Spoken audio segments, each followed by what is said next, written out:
Pues nada, en primer lugar, muy buenas tardes a todas y a todos y nuestro agradecimiento porque os hayáis inscritos en esta jornada y particularmente quiero agradecer a los ponentes que contribuyen al desarrollo de este encuentro. En primer lugar, a Pilar Baselga, que representa el Alto Comisionado contra la Pobreza Infantil. Muchas gracias por vuestra presencia. Al profesor Ramón Flecha, a quien ya conocemos de su prestigio, su labor como catedrático de Sociología de la Universidad de Barcelona y miembro del grupo CREA, un grupo, diríamos, de auténtica élite de investigación educativa. Así que encantado de tenerle con nosotros, profesor Flecha. Muy bien. A Pablo Gutiérrez del Álamo, director del Diario de Educación. Para nosotros es un lujo contar con su presencia hoy, porque consideramos que es una de las publicaciones digitales de carácter educativo, de las pocas que existen y de las pocas que aportan, desde luego, conocimiento e información que necesitamos todos los que nos dedicamos a estas tareas de carácter fundamentalmente educativo. Y naturalmente a nuestras propias ponentes, Rosa Martínez, secretaria del área de Infancia y Familia, y Sonia Saiz, que van a intervenir también en este encuentro. Somos, para aquellos que no nos conocéis suficientemente, una organización centrada en la acción educativa, regida por los valores de solidaridad, de laicidad y de ciudadanía. Esas son nuestras señas básicas de identidad.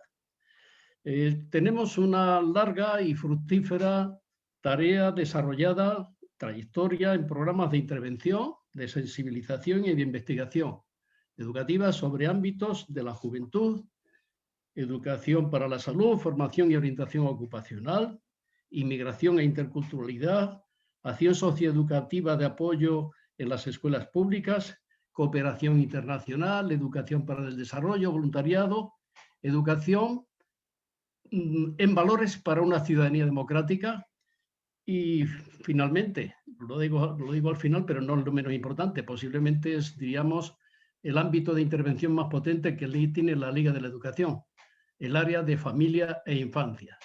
En este área tenemos una acción desarrollada en distintos ámbitos, un ámbito de intervención, de prestación de servicio, en lo que se refiere a casas de niños, escuelas infantiles, escuelas de familia, ludotecas y espacios de servicio y apoyo para las familias y la infancia, promoción de derechos de la infancia, también acciones de sensibilización que venimos desarrollando desde hace ya mucho tiempo. Concretamente, desde hace más de 20 años, iniciamos el proyecto de sensibilización en una publicación en papel interactiva, que después se transformó en una web interactiva y que finalmente se ha transformado en un área también de interacción y al mismo tiempo de prestación y participación escolar en lo que se refiere a la promoción de los derechos de la infancia. Esto es el programa Rayuela, un programa antiguo en la Liga, lleva muchos años. Y finalmente, el programa que da origen al encuentro de hoy, que es el programa Conoce, Educa, Protege. Un programa fundamentalmente de sensibilización sobre los derechos de la infancia y de la adolescencia. Un programa que lleva ya 4 versiones durante 4 años sucesivas, 2018, con una incidencia en términos de usuarios de 630.000 visitas, interacciones. En el año 2019 hubo más de 400.000. En el año 2020 desarrollamos una intensa también participación de usuarios, pero con un desarrollo también en el ámbito escolar. Pasamos de una acción, diríamos, divulgativa, propagandística en defensa de los derechos, digámoslo tal como es, propagandística en defensa de los derechos de la infancia, a una acción que combina, diríamos, la divulgación en términos generales con la intervención y el apoyo escolar. Eso es la última versión del programa Conoce, Educa, Protege, que seguidamente expondrá Sonia Saiz, que es la coordinadora del área de infancia de la Liga. Sobre este particular yo quisiera decir que con él hemos intentado incidir como campaña, repito, de divulgación y de sensibilización sobre cuestiones importantes y nucleares que afectan a la realidad de nuestros días y a la infancia y a las familias en nuestros días. La igualdad y prevención frente a la violencia de género, la convivencia intercultural, el acoso escolar y el ciberacoso, la no discriminación por diversidad sexual, la participación infantil, los niños y adolescentes migrantes no acompañados, los MENAS. También tenemos una campaña desarrollada en lo que se refiere a su conocimiento y el tratamiento para evitar pues, conductas y comportamientos que algunos han puesto en evidencia su carácter execrable. Y finalmente la participación infantil, la participación familiar y la Agenda 2030. Otro elemento también de rigurosa actualidad que nosotros hemos querido incorporar como factor de sensibilización sobre los derechos de la infancia en el último programa que hemos desarrollado en este terreno. El programa Conoce, Educa, Protege. La acción de la Liga, amigas y amigos, no se reduce exclusivamente a esta acción, diríamos, de sensibilización.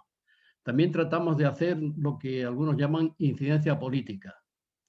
En materia de incidencia política, nosotros podemos decir que nos hemos incorporado precisamente a la iniciativa que partió del Alto Comisionado contra la Pobreza Infantil, de la creación de la Alianza contra la Pobreza Infantil.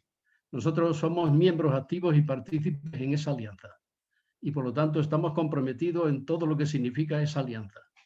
Por otra parte, en el ámbito europeo, a través de la organización de la plataforma Solidar, de la que formamos parte, hemos representado a Solidar y a nosotros mismos, naturalmente, en acciones, diríamos, de consulta promovidas por la Comisión Europea para la elaboración de la recomendación sobre la garantía infantil que corresponde adoptar al Consejo Europeo. Por lo tanto, ahí hemos estado también participando y tenemos información, conocimiento y compromiso de esta iniciativa que nos parece importantísima para dotar a la Unión Europea también en este terreno de una política a la altura, diríamos, de los valores que Europa dice representar. Finalmente, un comentario sobre un acontecimiento de hoy mismo que considero que es importantísimo. Es la aprobación esta misma mañana de la Ley de Protección Integral a la infancia, a la adolescencia y a la adolescencia frente a la violencia. A nuestro juicio se trata evidentemente de una cuestión que está íntimamente relacionada con la promoción de los derechos humanos fundamentales, de los derechos de ciudadanía, de los derechos básicos de ciudadanía, diría yo, de aquello que resulta imprescindible para ser considerado ciudadano, en no ser objeto de manipulación, violencia, alienación o cualquier otro tipo de conducta que minusvalore, que destruya desde el principio de la vida de una persona su dignidad y sus derechos. En este sentido, consideramos que es evidentemente un deber prioritario de los poderes públicos desarrollar estas políticas. Y nosotros, naturalmente, estamos muy satisfechos de que en España, el Congreso de los Diputados, hoy haya aprobado una ley que tiene el calibre que tiene esta ley. Y no solamente es un deber, naturalmente, de los poderes públicos y de los políticos. Esto también es un deber de la sociedad civil, un compromiso de la sociedad civil, y en ese terreno también nosotros lo asumimos. La violencia diríamos, la violencia contra los menores, desde luego está considerada una realidad que afecta también al ámbito escolar y al ámbito familiar. Es por eso que para nosotros nos parece una prioridad fundamental en la que nosotros venimos colaborando, la prevención y la educación para para revertir situaciones. En este sentido, resaltamos dentro de esta ley que se ha aprobado esta mañana, un capítulo, el capítulo 4, que se titula del ámbito educativo.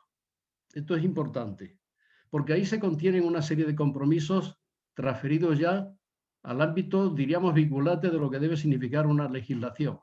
Son imperativos, por lo tanto, que deben ser cumplidos por parte de todos. Y yo me refiero a aquellos, en este caso, que afectan más al ámbito estrictamente escolar. Y aquí, este gran compromiso, reflejado, repito, en términos legales, es lo que creo que debemos resaltar. Ahí se habla de una educación accesible, inclusiva y de calidad que permita el desarrollo pleno de los niños y niñas y adolescentes. Se habla también de una escuela segura y libre de violencia. Y se habla de que en todas las etapas de la educación se realizará de forma transversal una educación que incluya el respeto a los demás, la igualdad de género, el respeto a la diversidad, una vida saludable, la educación afectivo-sexual. En definitiva, y modestamente, y con esto acabo, es precisamente este tipo de cuestiones que nosotros veníamos demandando que tuvieran una cobertura legal, que creo que ahora la van a tener en la LOMLOE y en esta ley, y es precisamente este conjunto de acciones ya transformadas en mandatos legales lo que nosotros hemos venido trabajando desde hace ya algunos años. Así que estamos muy satisfechos de que esto finalmente culmine en un proyecto legislativo. Y esto es lo que les quería decir así como inicio de este encuentro. Muchas gracias por vuestra atención y si os parece, pasamos la palabra a Pilar Baselga. Pilar Baselga, tienes la palabra. Hola, buenas tardes a todos y a todas y especialmente a los amigos y amigas de la Liga Española de la Educación y la Cultura Popular. Antes de nada quería pedir disculpas porque el alto comisionado Ernesto Gasco y la directora Carmen Gallo no han podido, por motivos de agenda y por motivos personales, no han podido estar hoy aquí. Como señalaba el presidente, hoy ha sido un día precioso, la verdad es que vuestro foro además viene a encajar en ese día en el que estamos conmemorando y disfrutando y celebrando esa aprobación de esa ley tan importante para todos los niños y para todos nuestros niños y nuestras niñas, ¿no?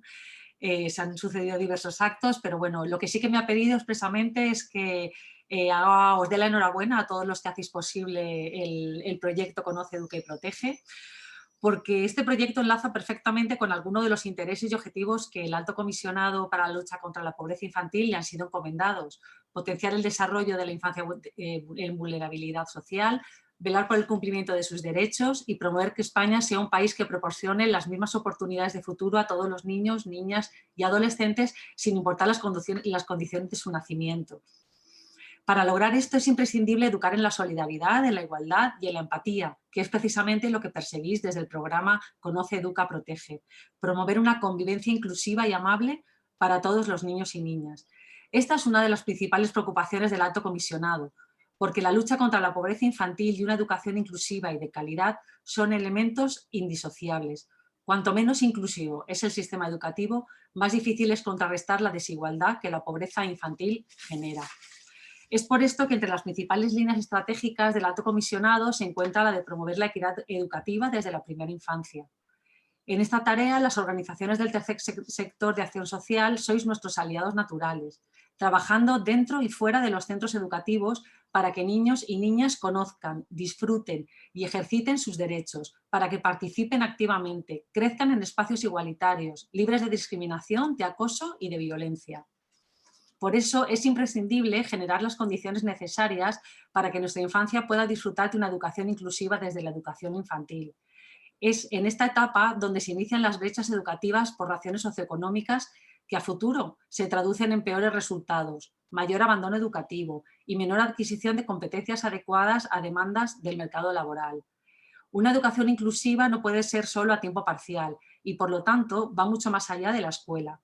Debe asegurar que el alumnado disfrute de las mismas posibilidades de acceder a una educación extraescolar, abordando la brecha digital y asegurando el acceso a actividades y programas de ocio educativo en horarios y periodos no lectivos. Una educación inclusiva es aquella que permite desarrollar el potencial y el talento de todos los niños y niñas sin importar sus condiciones de origen.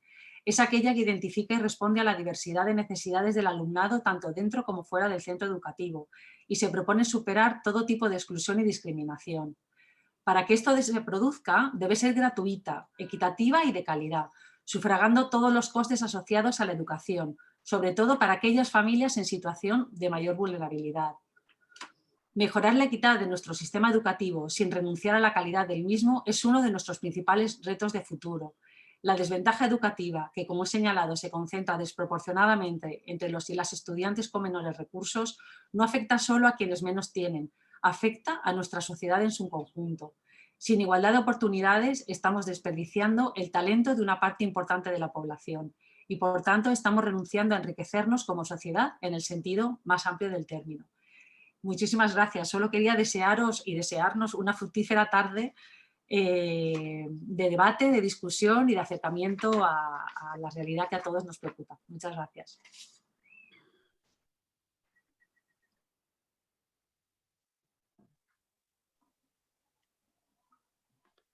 Muchas gracias. Hola, buenas. Sí. Dale, Sonia, perdón. Adelante, Sonia. Hola, pues. Gracias. Buenas tardes a todos y todas. Hoy es un día, la verdad, que para celebrar y recordar con la aprobación de la Ley de Infancia, porque se reconoce el trabajo de las entidades, de las familias, de las asociaciones que llevamos desde hace mucho tiempo trabajando para que hoy podamos alcanzar este gran consenso. Así que felicidades a todos y todas. Gracias por estar ahí compartiendo este espacio. Y yo me voy a encargar de presentaros el programa Conoce, Educa, Protege. Para todas aquellas que tengáis interés, está a vuestra disposición en la página web de la entidad. Este programa fue presentado en el IRPF estatal del 2017 y es la muestra de un largo recorrido por parte de la Liga Española de la Educación en materia de derechos de la infancia y la adolescencia. Desde nuestra entidad y concretamente desde el área de infancia, preocupada siempre por el buen trato a la infancia en cada programa, iniciamos este proyecto fruto también de la observación, el análisis y la reflexión que nos permite nuestra propia intervención en los diferentes programas, nuestro trabajo en red con otras asociaciones, nuestro trabajo con las familias, en programas socioeducativos, comunitarios, etc. Y nuestro objetivo siempre es ofrecer a la infancia un amplio abanico de lenguajes de sensibilización, de empoderamiento, de defensa y protección de los derechos de la infancia, para que cada niño, cada niña pueda llegar y conseguir tener un lenguaje propio que revierta en promover su bienestar en todas las dimensiones.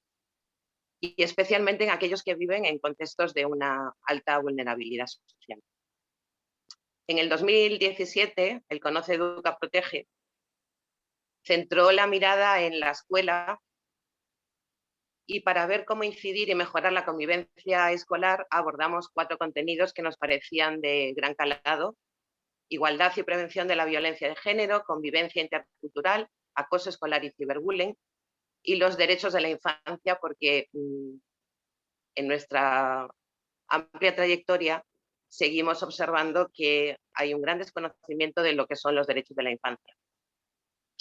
Para ello realizamos campañas de sensibilización durante 12 meses, talleres con la infancia y la adolescencia para abordar estos temas, para escucharles, para poner voz a lo que ellos consideraban en función de los contenidos que abordábamos. Cada trimestre se trabajó uno de ellos y al final del proyecto elaboramos una guía de recursos que consideramos de gran utilidad, recursos pedagógicos para que cada etapa educativa de infantil y primaria pudiera tener acceso a estos recursos. Para ello intervenimos en varias comunidades autónomas, porque como sabéis es estatal, entonces nuestra intervención la realizamos en la Comunidad de Madrid, en la Junta de Extremadura, Castilla y León, Andalucía, Castilla-La Mancha, Canarias, Valencia y Murcia. En el CEDEP del 2018, en el Conoce, Educa, Protege del 2018, nuestros protagonistas reales, en este caso fueron las y los menores. Generamos un espacio de experiencias poniendo el foco en el protagonismo activo y real que deben tener niñas y niños e impulsamos la adquisición y el desarrollo de determinados valores sociales e individuales que considerábamos que deberíamos abordar de manera transversal e inclusiva, con diferentes bloques de contenidos que nos permitieron analizar y reflexionar en base a los derechos de la infancia. Para ello, esta vez articulamos 3 campañas, una dirigida a la no discriminación por diversidad sexual, realizando talleres para educar en el respeto, la participación infantil con talleres para educar en democracia y ciudadanía, y el derecho a la vida, la supervivencia y el desarrollo de niñas, niños y adolescentes migrantes no acompañados, realizando talleres donde educar en la empatía para vivir en sociedad. En esta ocasión, nuestra intervención la realizamos en Madrid, Extremadura, Castilla y León, Andalucía, Castilla-La Mancha, Canarias, Valencia y Murcia. En la convocatoria del 2019 nos focalizamos en realizar un asesoramiento en formato de talleres, charlas, sesiones formativas, esta vez con las familias, asociaciones, para poder trabajar de manera transversal y globalmente con todos los agentes implicados en el desarrollo integral de niños, niñas y adolescentes, desarrollando en ellos competencias para poner en práctica herramientas y estrategias necesarias que hagan que la defensa y divulgación de los derechos de la infancia sean un hecho y no una intención. Con todas las herramientas que pusimos a su disposición, hemos garantizado la participación integral de toda la comunidad educativa en los diferentes territorios donde hemos podido intervenir y nos ha permitido reflexionar conjuntamente sobre prácticas pedagógicas, así como mejorar los recursos educativos para que el profesorado pueda tener acceso y materiales para poder abordar los derechos de manera transversal. En esta convocatoria, nuestra intervención la realizamos en Madrid, Valencia y Murcia. En la presente convocatoria, que es en la que estamos ahora mismo, nuestro planteamiento fue, puesto que habíamos ya trabajado con menores, con profesionales de la educación y con familias, pues iniciar un proceso de enseñanza-aprendizaje mediante una serie de acciones que permitieran identificar, analizar y sistematizar diferentes miradas y metodologías que se están implementando a nivel estatal en materia de sensibilización en participación, derechos de la infancia y compromiso con la Agenda 2030 y los ODS.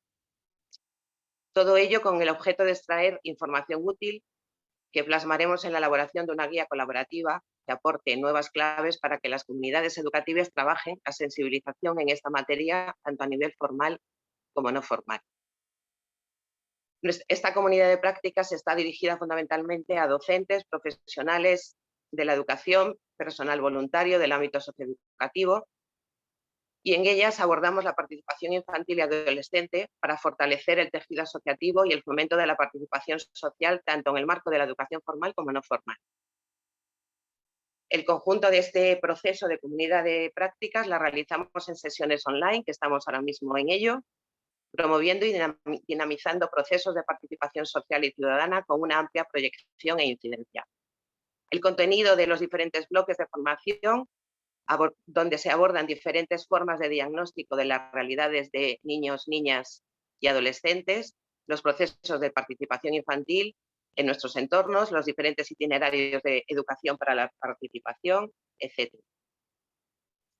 El conjunto de todo el proceso de comunidad de prácticas, que una vez que terminemos, donde vamos a ir combinando e intercambiando la sensibilización con los diferentes agentes implicados para la recogida de una información y sistematización de la misma y para su difusión y efecto multiplicador. Al final, como os decía, elaboraremos una guía participada de experiencias donde la infancia pueda poner en valor todas sus opiniones en sus diferentes espacios de acción, como es el hogar, la escuela, con sus iguales, en su entorno próximo, con las asociaciones del barrio.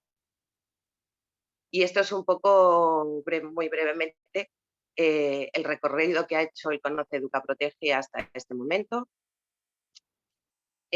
Hasta aquí llega, aunque suponemos que iremos con más temas más adelante. Y me gustaría terminar para también generar debate con una frase de Tonucci que dice que el trabajo empieza dando la palabra a los niños y las niñas. Así que vamos a preguntarles sobre lo que significa para ellos participar. Y muchas gracias a todas y todos y os animo a...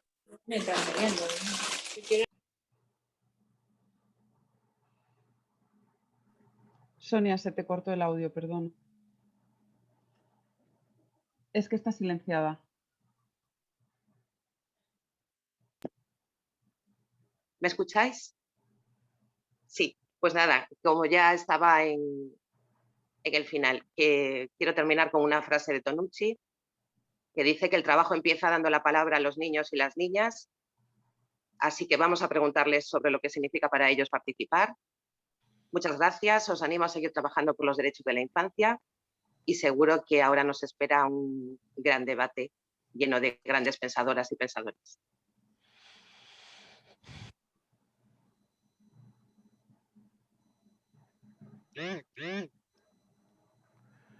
Gracias.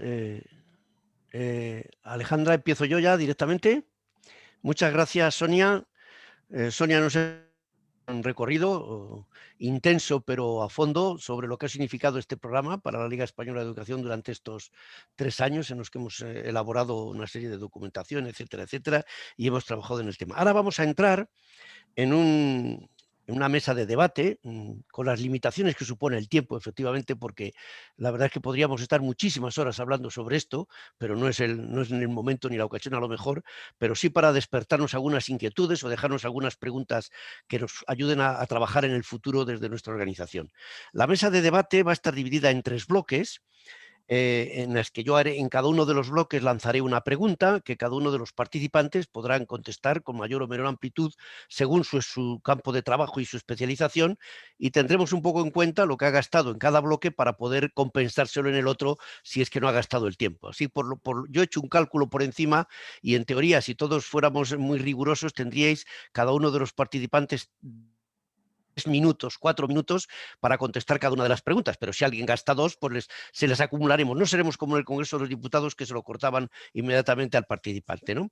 Bueno, para participar en este interesante debate, por la experiencia que aportan todos ellos, contaremos aquí, y en ese mismo orden os iré dando la palabra, en primer lugar, y no es porque sea de la casa, pero sí porque, en fin, está puesta la primera en la escala que me han mandado, con nuestra secretaria de Infancia y Familia, Rosa Martínez, que será la que, digo, en cada uno de los bloques intervenga en primer lugar.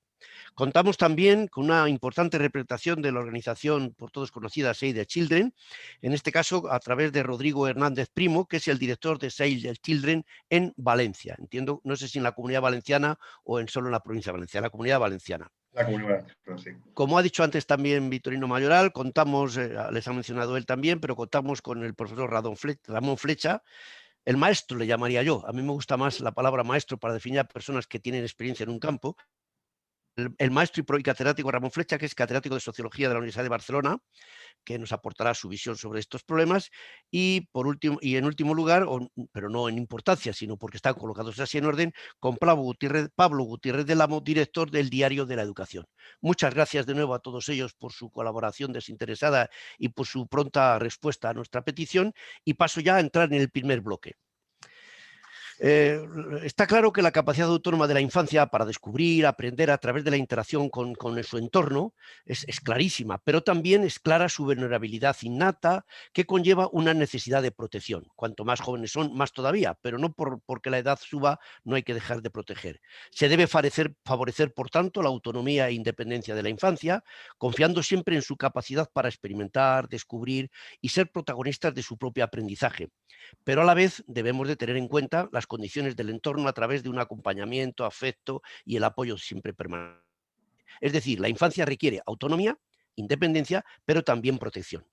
Partiendo o en ese contexto, yo me gustaría preguntaros o lanzar en este primer bloque la pregunta para los 4, ¿cuál es vuestra visión del papel que las pedagogías activas y participativas tienen en la sensibilización y defensa de los derechos de la infancia y de la adolescencia? Rosa, dispones de tus 3 minutos o de lo que consideres, que te lo quitaré del siguiente bloque. Da el sonido, Rosa, activa el sonido. Ahora, muy bien. Adelante. No me quites más minutos. Buenas tardes a todas y a todos. Quizá me repita un poco con lo que ha dicho Sonia, porque claro, al vivir intensamente este programa tenemos tanto en común, hemos vivido mucho en común. Desde luego poner en tela de juicio que un aprendizaje es significativo porque has participado en ese, has sido protagonista de ese aprendizaje, eso ya nadie lo pone en duda, ¿no? Que hay que tener una metodología activa para todo aprendizaje. Pero cuando nosotros abordamos este programa, vimos en qué 3 planos un niño, una niña se desarrolla. En su casa, en la familia, en el centro escolar y con sus iguales. A medida que va creciendo el niño, la influencia va cambiando. Cada vez influyen más los niños, sus iguales, sus compañeros, sus amigos, más que la familia, más que el profesorado o el ambiente escolar. En esta medida dijimos, tenemos que hacer una opción que llegue a todo, al centro, a la familia y a los niños y a las niñas. ¿Para qué? Para hacer, en la medida que nosotros podamos, ir estableciendo una cultura de la participación. ¿Y la participación por dónde empieza? Por oír a los niños, escucharlos desde la cuna. Para eso nosotros tenemos nuestras escuelas y nuestros centros del 03. Escucharles desde la cuna. Yo me quiero quedar aquí porque creo que la participación, si no hay escucha, el niño no puede ser protagonista. Si no es protagonista, no podrá ser un ciudadano el día de mañana responsable y comprometido. Por tanto, la participación básica. Gracias. Gracias, Rosa. Pedro, Pedro Hernández, por favor. Rodrigo Hernández. Sí, no te preocupes. Para Save the Children, como entidad defensora de los derechos de la infancia, la participación es fundamental. Recordemos que es el artículo 12 de la Convención, en la que se dice expresamente que cualquier niño o niña tiene derecho a opinar en cualquier asunto que le concierna y que esa opinión debe ser tenida en cuenta. Y del mismo modo, la participación infantil es un principio rector de la Convención en igualdad de condiciones, el principio de no discriminación, interés superior del niño, etc.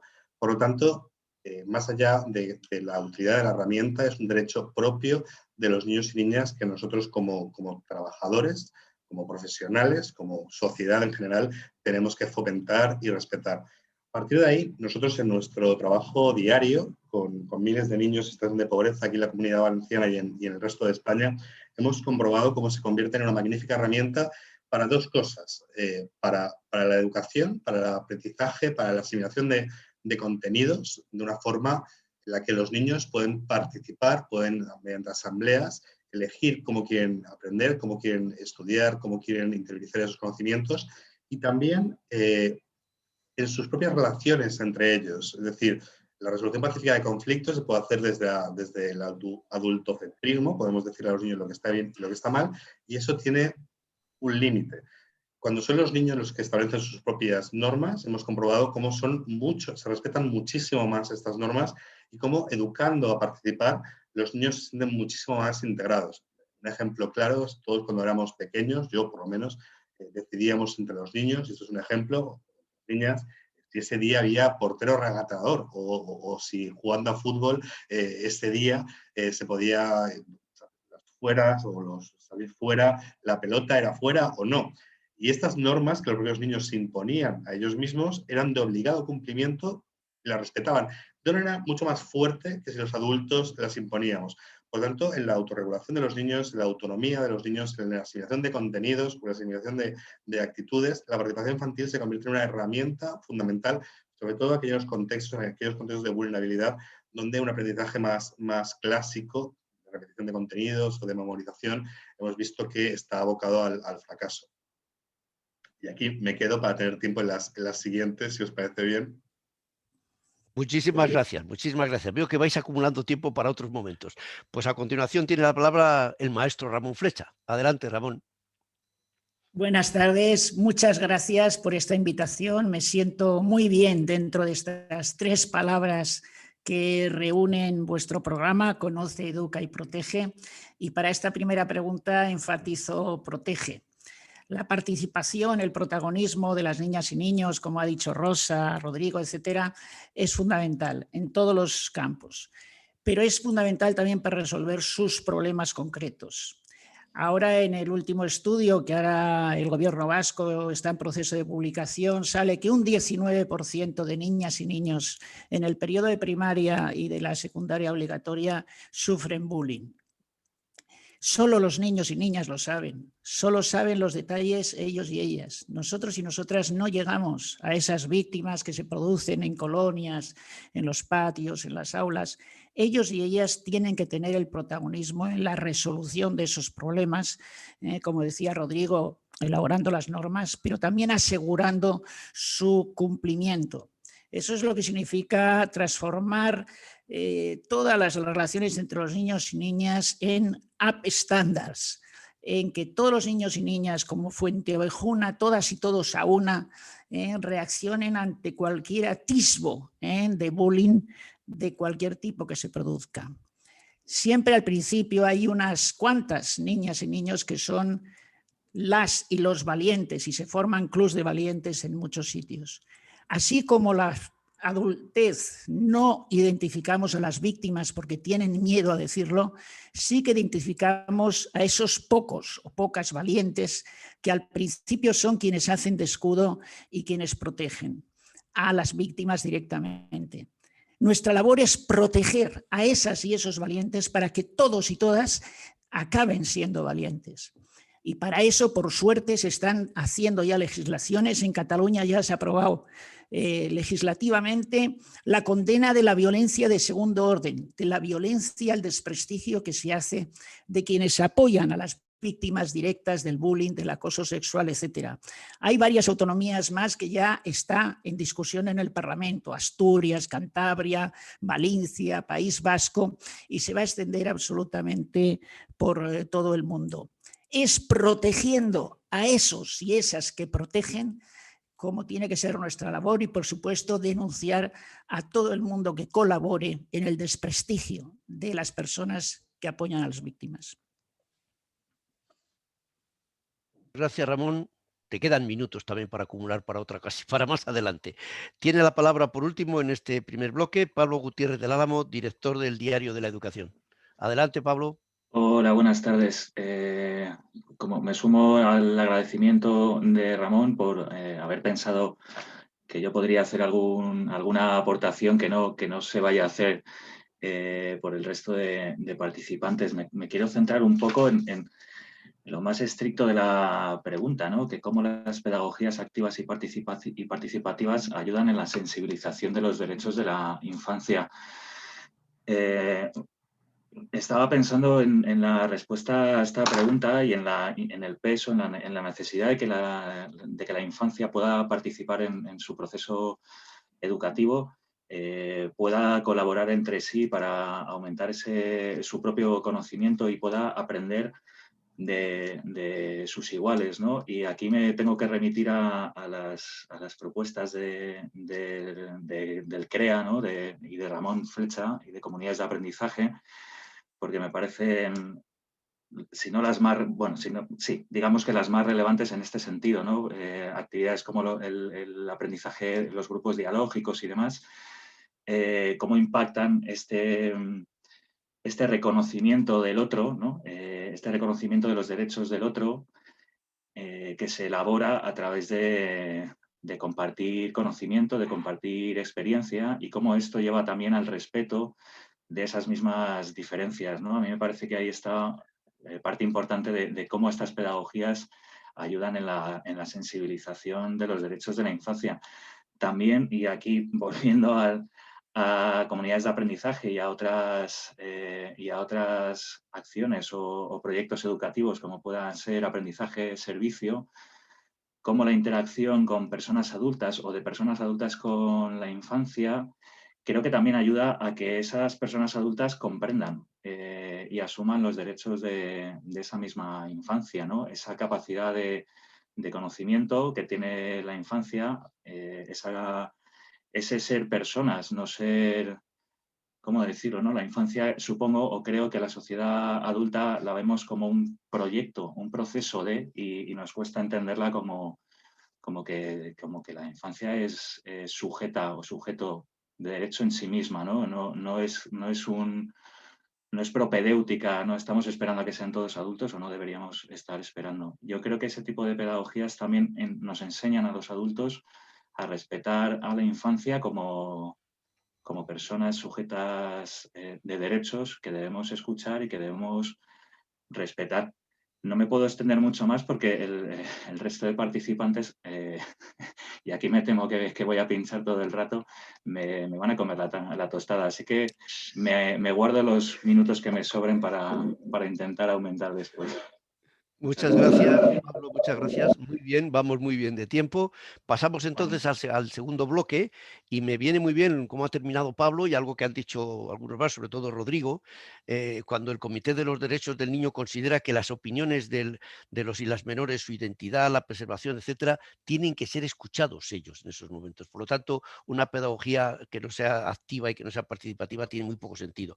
Como ha explicado muy bien Sonia, no voy a insistir por tanto en ello, el recorrido de este programa nuestro de la Liga Española de la Educación Conoce, Protege, ha tenido muchos estudios, se ha trabajado sobre muchos aspectos, ¿no? Ha trabajado pues, sobre el acoso escolar, como se ha referido Ramón Flecha, el fomento de la igualdad, la prevención de los estereotipos de género, el fomento de la igualdad, la convivencia intercultural, es decir, ha trabajado, diríamos, o hemos pretendido, y yo creo que lo hemos logrado, lo ha logrado el gran equipo que ha trabajado, las grandes personas, ha logrado esto. En estos momentos yo creo que en esta misma línea, y pasamos al segundo bloque, insisto, estamos viviendo un poco el momento, y no me quiero referir a cosas concretas, pero estará en la mente de todos esa situación en la que hay gente que quiere apropiarse de lo que es la opinión de los niños y de los adultos niños, ¿no? De los adolescentes, de esa importante etapa. Hemos oído aberraciones tan grandes como no metan las manos en nuestros hijos, los hijos son míos, en fin, una serie de expresiones que lo que pretenden o parecen pretender es instaurar, lo digo con respeto y así entre nosotros, la dictadura de los padres sobre los hijos, es decir, como entendiendo que el niño no es un ser autónomo que tiene sus propias opiniones, derechos y que los derechos son de ellos y de ellas, no de los padres. Los padres, un poema muy bonito, ¿no? Que lo dice. Bueno, en ese sentido, yo creo que estamos en un momento de peligro, pero yo querría preguntar en este segundo bloque, en vuestra opinión, ¿qué problemas principales complican o impiden el pleno disfrute de esos derechos de los niños y de las niñas y de los adolescentes en este momento?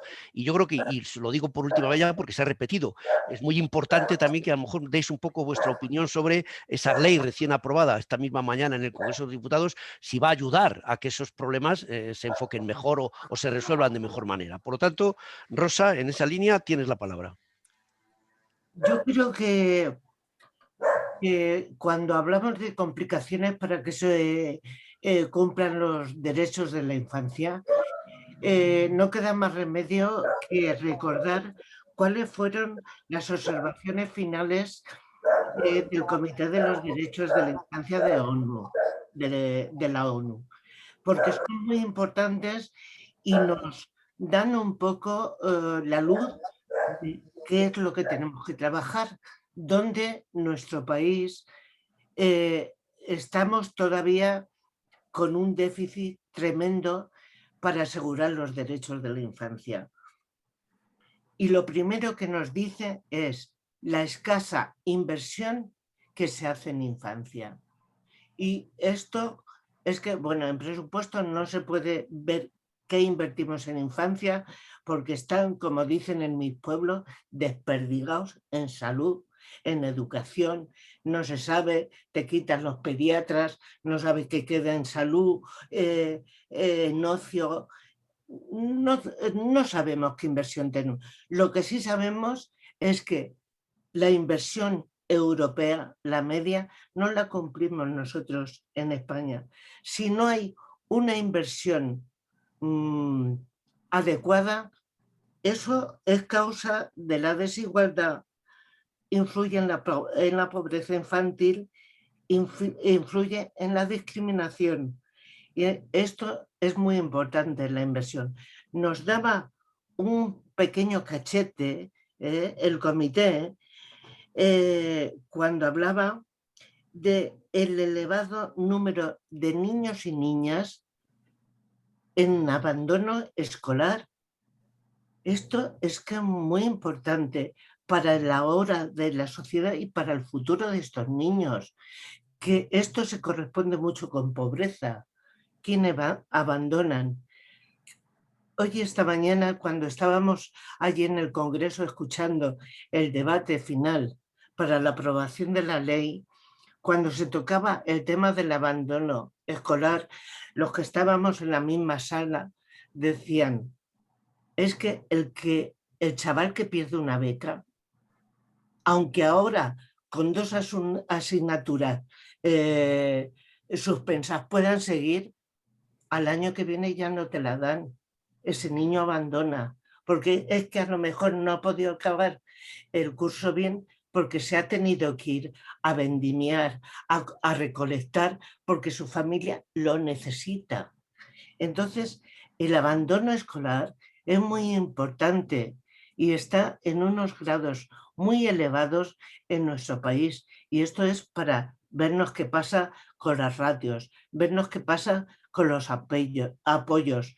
Esto es muy importante.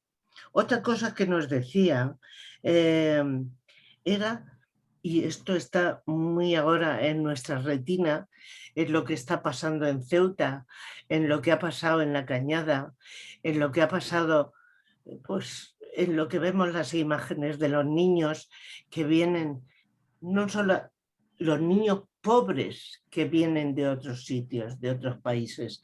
Estos niños, el sistema de protección que tenemos, hay que evaluarlo y hay que modificarlo. La ratio que hay en esos centros es muy elevada para que esos niños se desarrollen en unas condiciones integrales de normalidad que tiene que tener un niño o una niña. Otra cosa que decían era que ¿por qué tenemos tanto elevado número de centros de protección? Quizá es que otras alternativas que hay en otros países frente a la protección, la acogida, aquí no le hemos dado una vuelta y es mucho más fácil llevar los niños que por dificultades sociales, económicas, no los pueden tener su familia. Es mejor llevarlos a protección frente a otro sistema de acogimiento mucho más adecuado. Esto es muy importante. Aparte de esto que decía el comité, claro, es que ahora hay una serie de retos que también dificultan mucho el cumplimiento. Y es que ahora los chicos, yo los veo por mis nietos, por sus amigos, la forma de relacionarse a través de las redes sociales, o trabajamos mucho la autonomía, o trabajamos mucho el tema con ellos para saber que entre ellos se cree una comunicación, una construcción del conocimiento de los valores y eso, o las redes sociales sustituyen las relaciones humanas. Esto es muy difícil de controlar y acabo diciendo que es muy preocupante. Hemos hecho estudios en la Liga que, por ejemplo, en las relaciones sexuales y la pornografía cada vez se accede con edades más tempranas. Luego la escuela está fallando en el tema de la educación afectivo-sexual. Y desde arriba no se quiere hacer una reflexión de que esto hay que abordarlo ya. Y me paro que me paso. Muchas gracias. Estás justo en el límite, te has gastado los minutos que no habías gastado antes, pero muy bien. Adelante, Rodrigo, tienes tú la palabra. Muchas gracias. Yo creo que es un problema de aprehensión social, con H intercalada. Todavía no concebimos como sociedad a los niños y niñas como sujetos de derechos y seguimos teniéndolos en el imaginario colectivo como objetos de protección. Hasta que esto no cambie, hasta que no pongamos a los niños y a las niñas en el centro de las políticas, en el centro de los presupuestos, en el centro de las iniciativas sociales, y siempre sean el apéndice de las políticas de familia, el apéndice de las políticas de empleo, el apéndice de las políticas educativas, etcétera, no conseguiremos que realmente los niños y niñas vean sus derechos plenamente respetados. A tu pregunta, hoy es un día magnífico. De hecho, hoy creo que tenemos dos focos mediáticos especialmente importantes, que estamos viendo en Ceuta con la problemática específica de los niños y niñas no acompañados, que ya vivimos esta misma situación hace unas semanas con aquellos que llegaban a Canarias y que ahora se recrudece en la situación de Ceuta, y por supuesto la ley integral de protección frente a cualquier tipo de violencia de la infancia, que coloca a los niños y las niñas como sujetos de derechos y nos da como sociedad las herramientas específicas para poder protegerlos. Los niños, las niñas, desde la firma y ratificación por parte del Estado español en 1990 de la Convención de los Derechos de los Niños y las Niñas, tienen derechos propios. Y por supuesto, en relación a la pregunta que hacías antes en cuanto al secuestro familiar, por supuesto que los niños y niñas tienen que estar en la familia siempre que esto sea lo positivo, pero la responsabilidad del perfecto cumplimiento de esos derechos corresponde al Estado, el Estado que nosotros mismos nos hemos dotado, porque las leyes, los garantes de estas leyes, son los diferentes gobiernos en función de sus competencias para el respeto de los derechos que les son propios a los niños y niñas. Y mientras que no tengamos esta concepción, seguiremos viendo como el grupo poblacional donde más impacta la crisis y la pobreza es el grupo de los niños y niñas. Seguiremos viendo como no hay políticas efectivas que pongan en el centro a los niños, a las niñas. Ha habido avances en los últimos años, la propia creación del Alto Comisionado contra la Pobreza Infantil es una magnífica noticia, pero tenemos que seguir haciendo que los presupuestos estén a la altura de las expectativas generadas. Y esto va a ser un largo proceso, no solo a nivel de gobierno central, sino donde están la mayoría de competencias en materia de infancia, educación, salud, etcétera, que es en las comunidades autónomas donde hay unas enormes discrepancias entre unas y otras. Por tanto, nos queda mucho trabajo como sociedad para interiorizar que los niños y niñas tienen derechos, que tenemos que defenderlos, que sea una población que no vota, y que esto se tiene que reflejar tanto en las leyes como en los presupuestos. Ese será el kit. Aquí es donde veremos si realmente como sociedad estamos protegiendo los derechos de los niños y las niñas o si permanecemos a la cola de la OCDE en pobreza infantil, en abandono escolar, en fracaso escolar, etc. Muchas gracias. Muy bien, vamos muy bien. Ramón, adelante, es tu turno. Pues además de las aportaciones que ya se han hecho por parte de otros ponentes, yo quería introducir otro problema, otra dificultad para que esas voces de los niños y niñas se oigan y transformen la situación, que es el no tener en cuenta el artículo 27 de los derechos humanos en España, ¿no? El artículo 27 que dice que todo el mundo, sin discriminación de edad, tiene derecho a participar del progreso científico y de los beneficios que de ahí se deriven. Como coordinador que soy del Programa de Investigación Científica Europeo en todas las ciencias, en el impacto social, una cosa que extraña mucho en Europa, de España, en educación, es cómo se prescinde de las evidencias científicas publicadas en las principales revistas internacionales. Cómo personas que salen con másters y doctorados en educación o en género salen sin saber que existe la revista Cambridge Journal of Education, o que en violencia de género desconocen la primera revista del mundo después de sus másters de género, Violence Against Women, ¿no? Y todo eso repercute muy negativamente para los niños y niñas y sus voces. Por ejemplo, corren los bulos por todas partes. Veamos uno de los bulos, que los niños y niñas que sufren violencia en sus hogares, sobre todo los niños, son potenciales maltratadores después. Eso, aparte de ser rigurosamente falso científicamente, es de una crueldad supersádica. Niños que están sufriendo violencia en sus domicilios y que encima se les dice y se les pone la etiqueta de que son futuros. Esas cosas no ocurren en los países que se tienen en cuenta las evidencias científicas, pero aquí realmente atraviesan todo, ¿no? O, por ejemplo, muchos otros bulos, ¿no? Realmente hay escuelas y hay centros de tiempo libre que han decidido basarse en las evidencias científicas, y es maravilloso, por ejemplo, ver la escuela 03 Capón, cómo los niños y niñas deciden todo, pero les llegan las actuaciones educativas de éxito ahí y se preparan para mejorar el aprendizaje suyo, el de los demás amigos y amigas. Y a veces se ha dicho de la escuela activa y de la participación activa que luego cuando van a otro sitio tradicional no se saben mover. Si se hace con evidencias científicas, eso no solo es falso, sino que es lo contrario de la verdad. A una niña que le llamaré Lucía, solo le cambio el nombre, nada más, estuvo así hasta los 6 años. Fue una escuela mucho más, bueno, pues sin evidencias científicas. Decían que era activa también, pero no.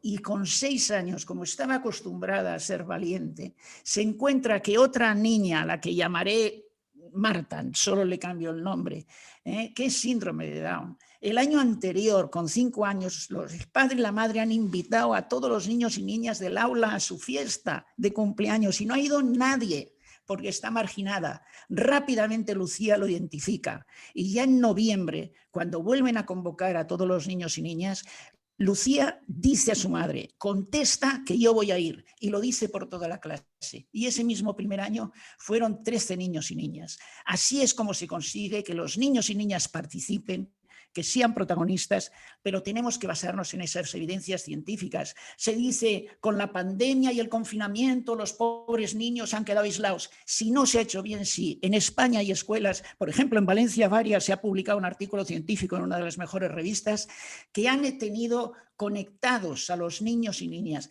que los que no tenían internet en casa les han prestado el material informático durante esos meses de la escuela, para que estén conectados y conectadas. Y en ese artículo científico se ve cómo el posible agravamiento de los niños y niñas que estaban sufriendo malos tratos en casa, el agravamiento ante el aislamiento, al tener esa ventana hablando del mundo, el artículo se llama Open Doors, puertas abiertas, no solo no ha aumentado el maltrato de esos niños y niñas, sino que ha disminuido porque han tenido un escaparate ahí.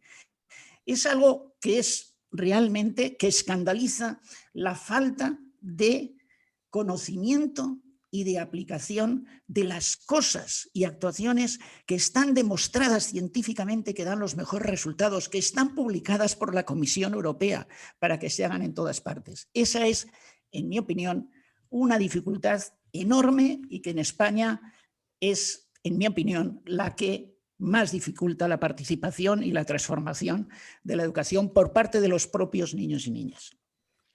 Muchas gracias, Ramón. Y por último, en este bloque tiene la palabra... Se me ha perdido, Pablo. Me había desaparecido de la pantalla, pero estás ahí. Adelante, Pablo.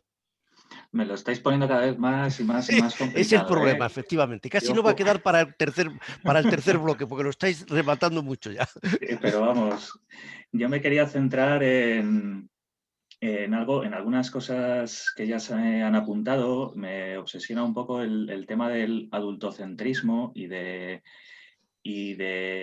escaso interés que prestamos o que prestan los poderes públicos, voy a decir, en realidad podría decir cualquiera, al interés superior del menor cuando se ponen en marcha cualquier tipo de política, ¿no? No tiene por qué ser referida a infancia. Estoy pensando en temas de urbanismo o de medio ambiente.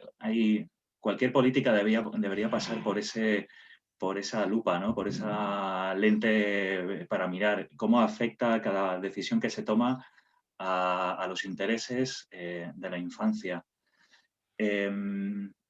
También creo, y esto igual suena un poco cínico de más, no lo sé, creo que la infancia no nos interesa tanto a los adultos, en el sentido de que, bueno, están ahí los niños, pero es verdad que como no votan, no pasa nada si les invisibilizamos, ¿no?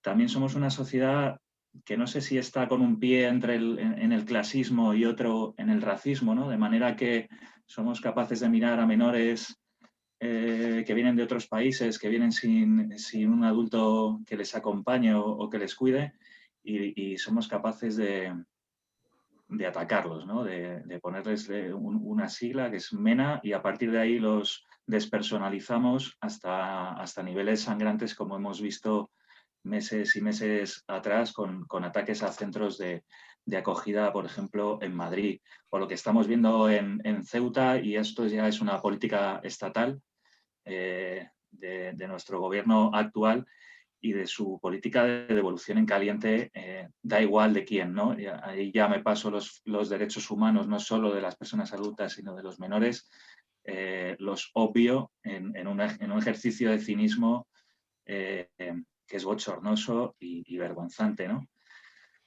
Y esto, claro, suma al tema de los presupuestos o a cómo hemos aceptado que después de la crisis de 2008 el sector poblacional más pobre sea el de la infancia. Nos haya parecido como un paso natural que fuera que nuestros abuelos dejaran de ser el sector más empobrecido, que lo fueran los niños, y no haya cambiado especialmente nada la política social en ninguno de los ámbitos de la administración pública, ¿no? Desde el ámbito nacional o estatal hasta el ámbito local. Yo creo que ahí, estando de acuerdo con todo lo que se ha dicho hasta ahora, creo que esta cosa del adultocentrismo y del racismo y el clasismo en el que nos estamos moviendo y que cada vez tiene más peso, ¿no? A las pruebas me remito en las elecciones una tras otra de gobiernos. Creo que están ahí algunas de las claves, ¿no? Y pasarnos de largo del interés superior del menor a la hora de dictar cualquier tipo de política, sea sanitaria, sea educativa, sea urbanística, da igual cuál.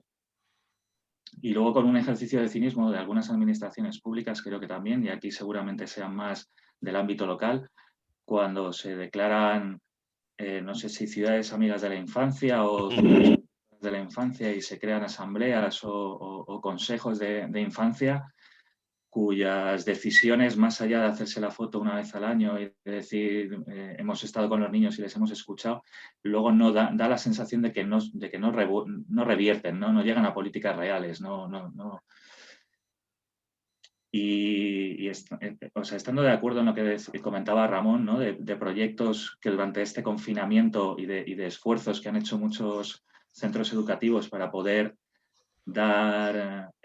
abrir esas ventanas a sus alumnos más desfavorecidos para que pudieran seguir sus clases, para que pudieran evitar esas situaciones de violencia en sus propias casas, también nos ha regalado esta situación, imágenes dantescas, ¿no? Bueno, dantescas en el sentido de tener a los niños encerrados en sus casas sin posibilidad de salir durante meses y meses porque es que no podían bajar ni a la compra.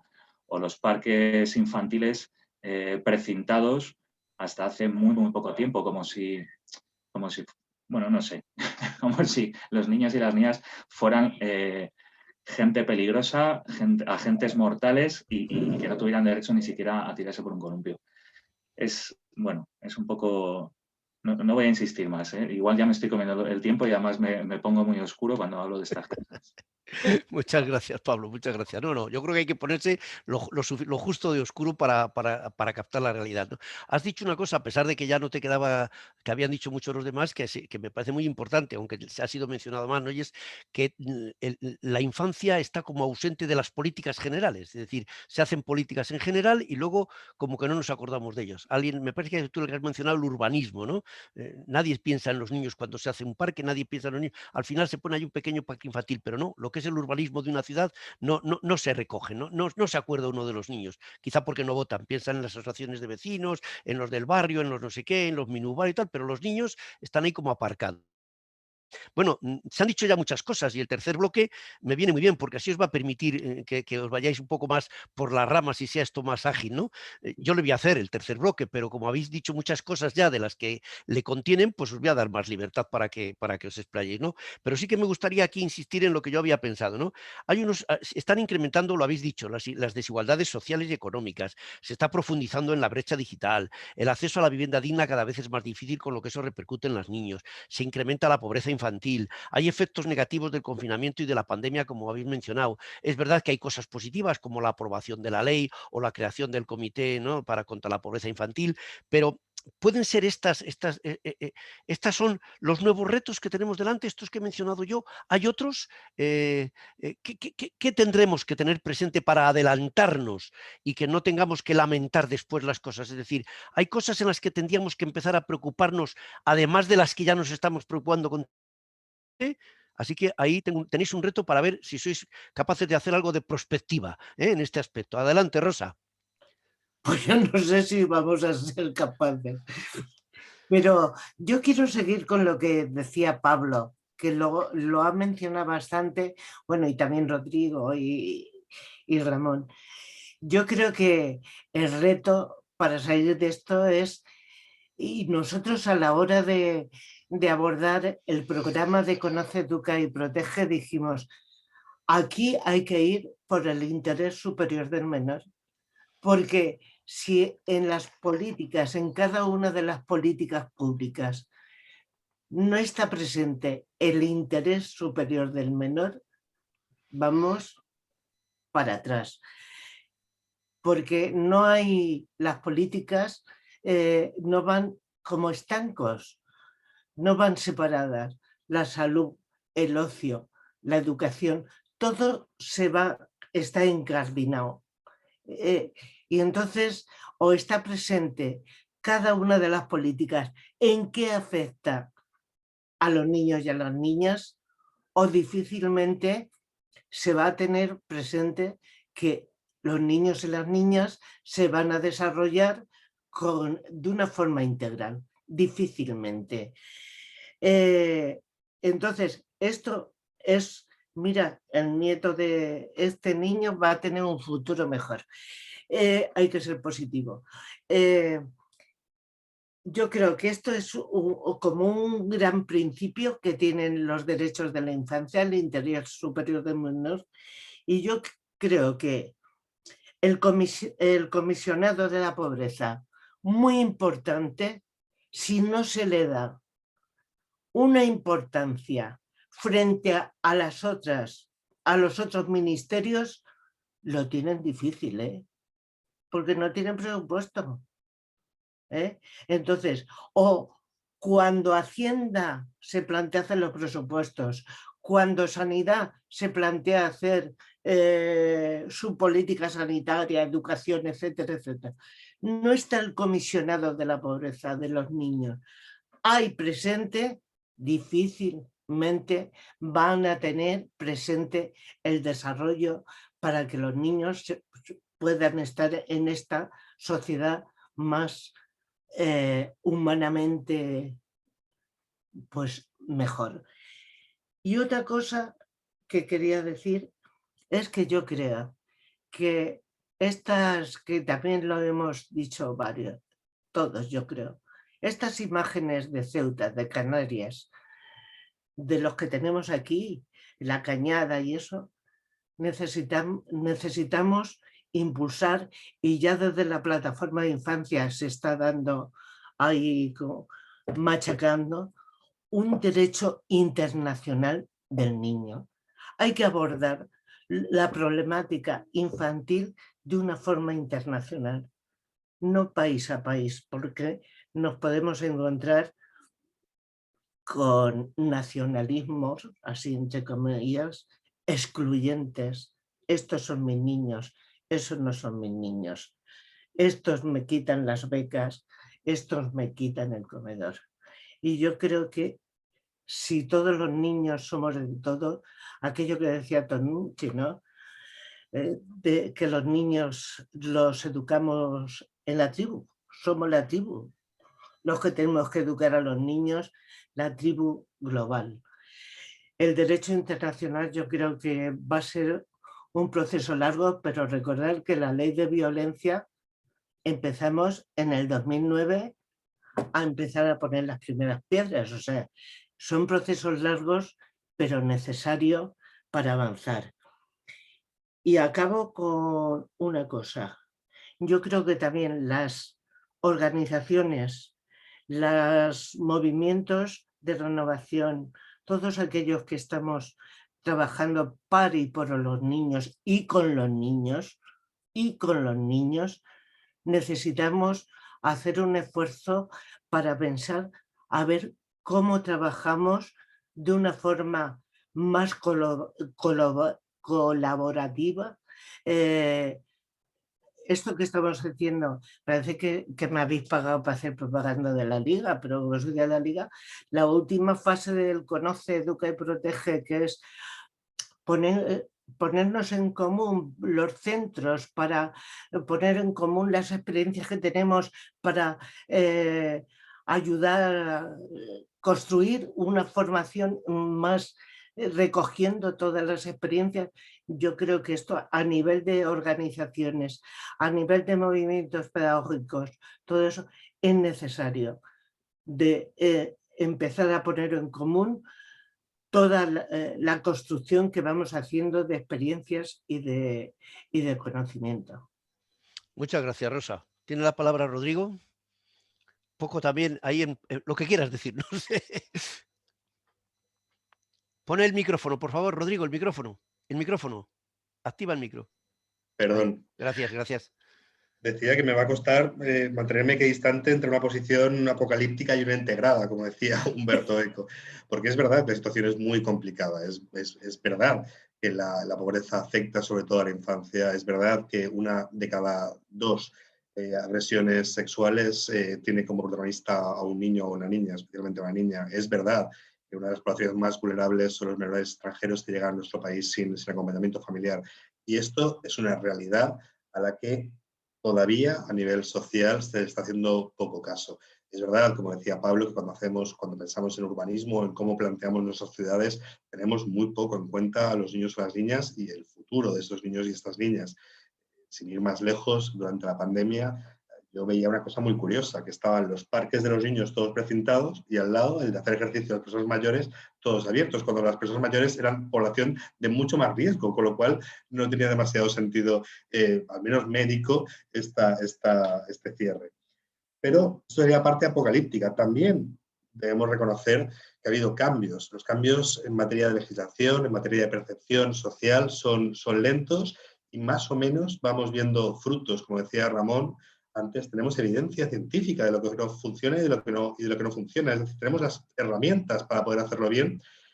Existe, desde hace poco, hace unos años, se negaba categóricamente por parte de representantes políticos la existencia misma de la pobreza infantil. Y ahora tenemos un alto comisionado también por parte de las instituciones políticas. Es decir, ciertos avances que estamos viendo. Cada vez los medios de comunicación se hacen más eco de lo que está afectando a la infancia y tienen un espacio en los telediarios cuando antes esto era imposible.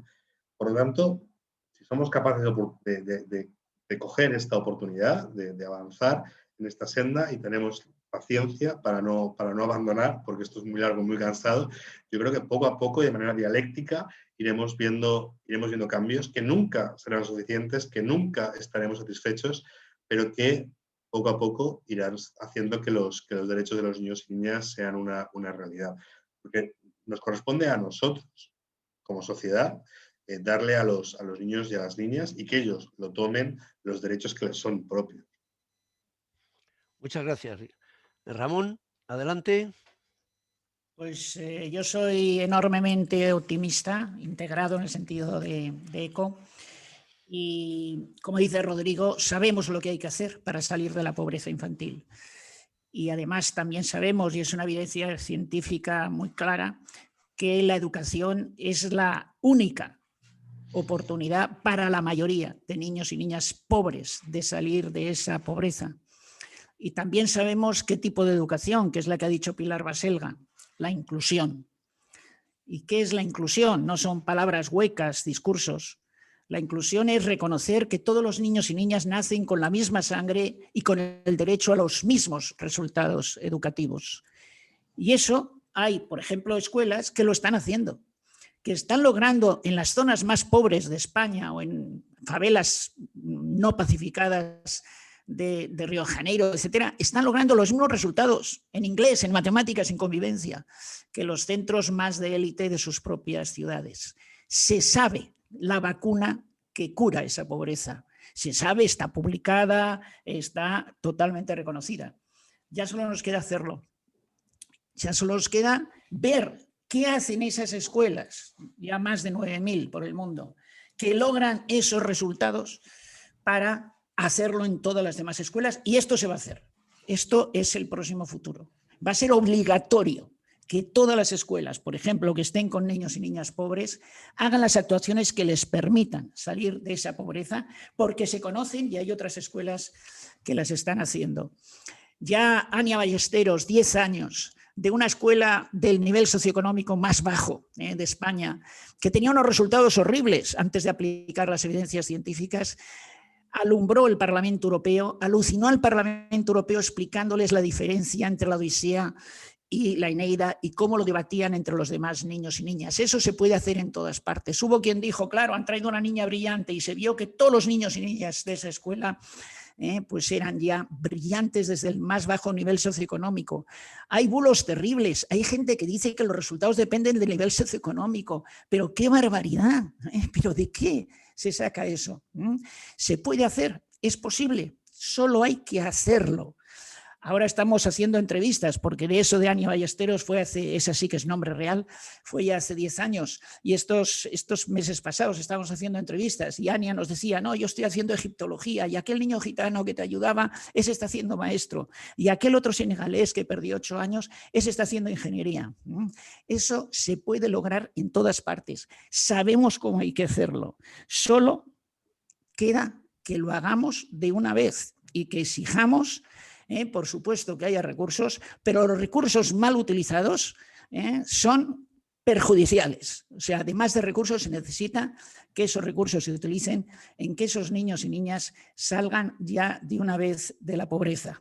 Eso está ocurriendo. La escuela que he dicho es Montserrat, no me refiero a Montserrat, esa de élite que tiene muy malos resultados, aunque se pone de ejemplo. Una escuela pública de una barriada marginal, pero podemos hablar de muchos otros, de Joaquín Ruira, de Mediterráneo, de cantidad de escuelas que están logrando esos resultados, por lo tanto es posible. Y es falso que los resultados dependen de la diversidad cultural.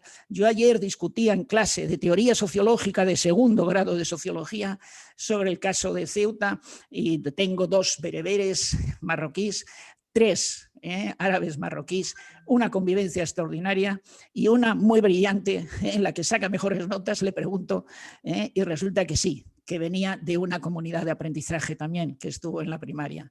Se puede lograr, solo hay que hacer lo que en otro sitio funciona. Simplemente, si una vacuna funciona, pues se aplica y punto. Entonces eso es lo que tenemos que aprender en educación. Hacer eso y no disculparnos con que en cada contexto es distinto, ya se sabe, hay muchas desigualdades. Superémoslo ya de una vez. Muchas gracias, Ramón. Te estaba escuchando muy abstraído porque me estaba interesando muchísimo y no me daba cuenta que habías terminado. No podía poner el micrófono en marcha. Bueno, pues por último, Pablo, aunque no sé si vamos a tener incluso a lo mejor un poco de tiempo para si alguien quiere. Alejandra, ¿podremos dar la palabra a alguien si quiere hacer alguna pregunta o cómo lo ves de tiempo? Bueno, quedan 7 minutos. De momento que abre Pablo y lo vemos al acabar. Pablo, adelante. Sí, no os preocupéis que yo los 7 minutos ya es imposible que los consuma. Si llego a 1, me daré con un canto en los dientes. Seguro que nos dices cosas interesantes. Adelante. Bueno, es que nuevos retos, después de todo lo que se ha dicho ya hasta ahora, no me quedan, ¿no? No me quedan. Sí pensaba en algo que creo que no hemos nombrado y es un tema muy recurrente también en educación y relacionado con pobreza, tal vez relacionado, aunque tangencialmente, con lo que comentaba Ramón de las comunidades de aprendizaje en barrios extremadamente complejos, que tiene que ver con la segregación escolar. Y cómo participa esta segregación escolar en dificultar, creo. Igual Ramón me pega ahora una colleja por decir lo que voy a decir. Pero cómo participa esta segregación en una bajada de resultados.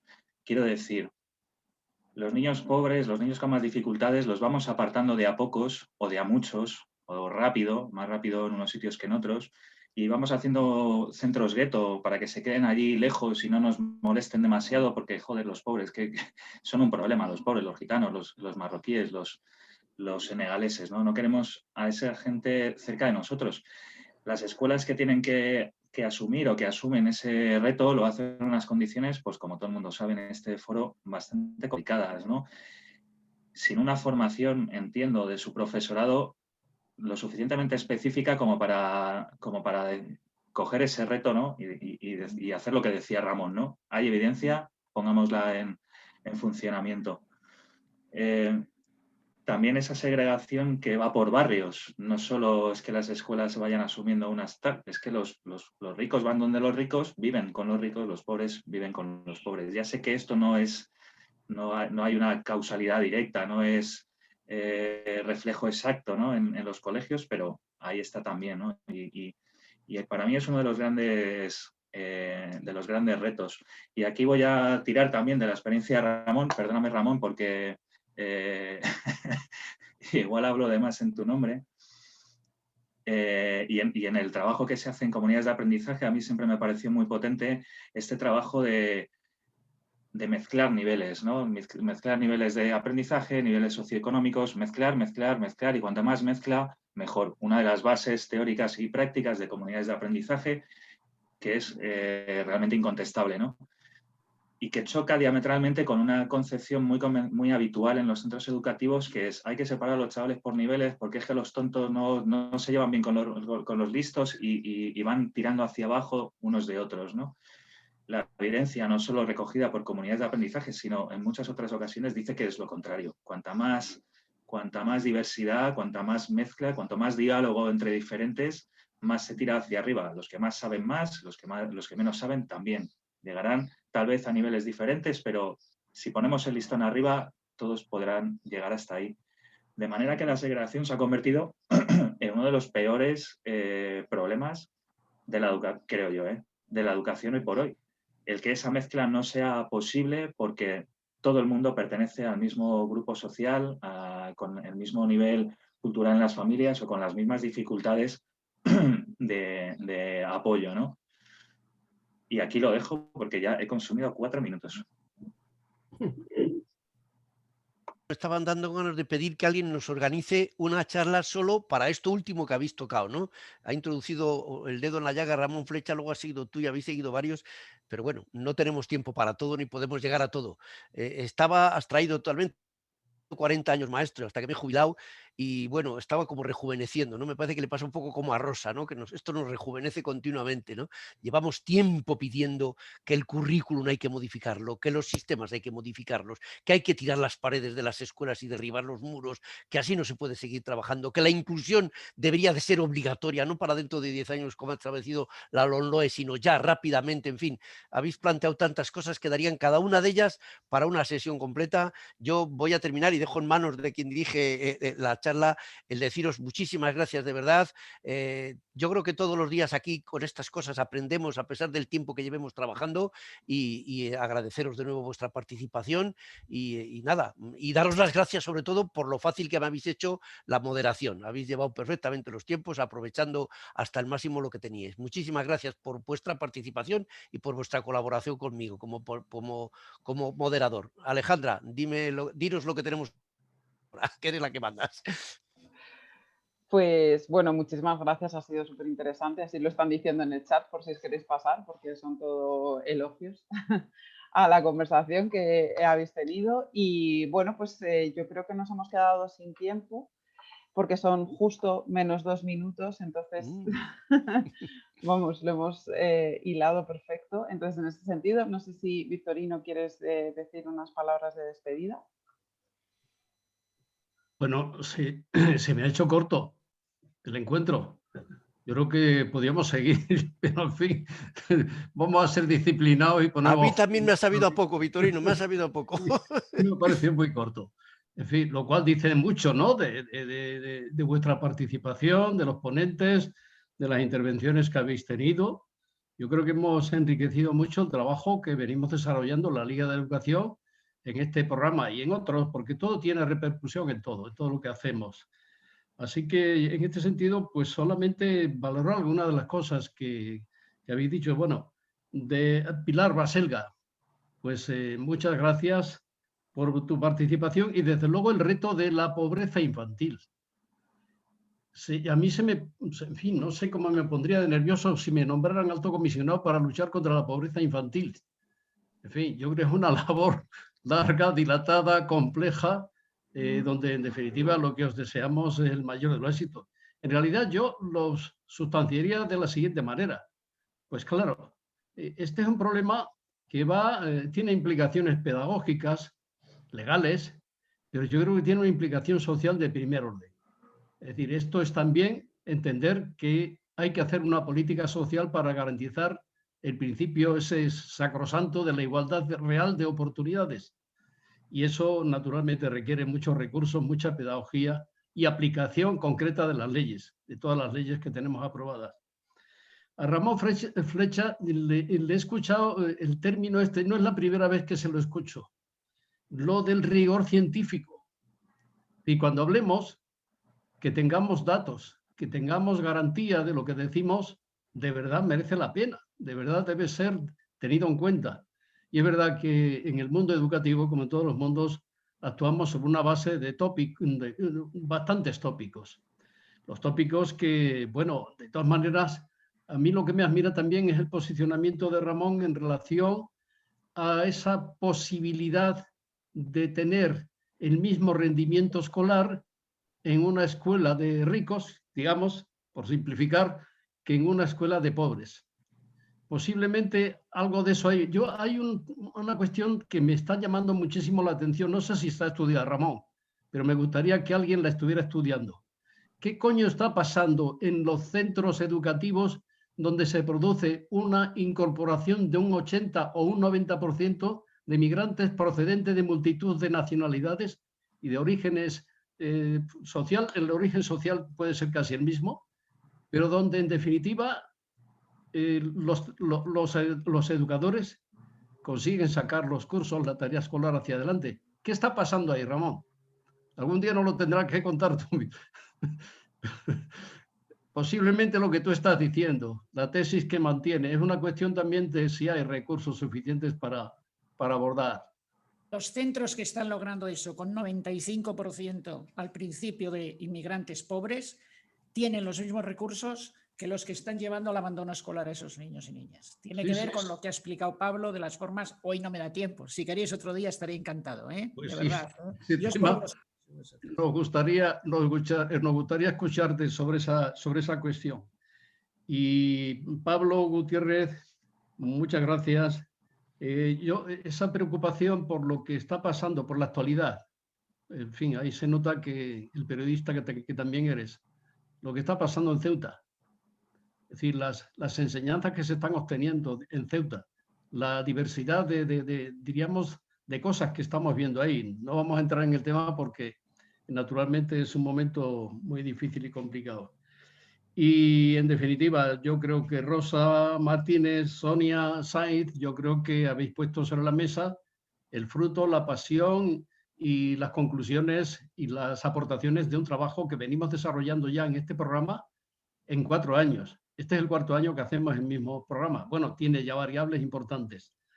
Y en definitiva, a todos y a todas, bueno, pues yo creo que es unas horas que hemos dedicado y que desde luego nos llevan a una conclusión muy satisfactoria y un agradecimiento naturalmente también a nuestro amigo que, en fin, yo creo que ha hecho también aportaciones importantísimas, nuestro amigo Rodrigo de Save the Children, una organización no gubernamental, diríamos de primera línea, y con la cual nosotros pues lo que tenemos a veces es una gran envidia por sus grandes logros, su gran dimensión a la cual nosotros llegamos, pero en definitiva cada cual tiene su tarea y su mérito en las cosas que hace. Muchas gracias a todos y a todas, y gracias naturalmente también a Alejandra por lo bien que nos ha llevado, nos ha conducido el desarrollo de este encuentro. Muchas gracias a todos y a todas. Muchas gracias. Buenas tardes. Adiós, gracias. Muchas gracias. Adiós, Mónica. Adiós, Rosa, guapísima. Gracias y hasta pronto. A ver cuándo podemos vernos de verdad, porque esto es un poco raro. Vale. Buena intención. Venga. Hasta luego a todos. Hasta luego y gracias. Hasta luego. Buenas tardes.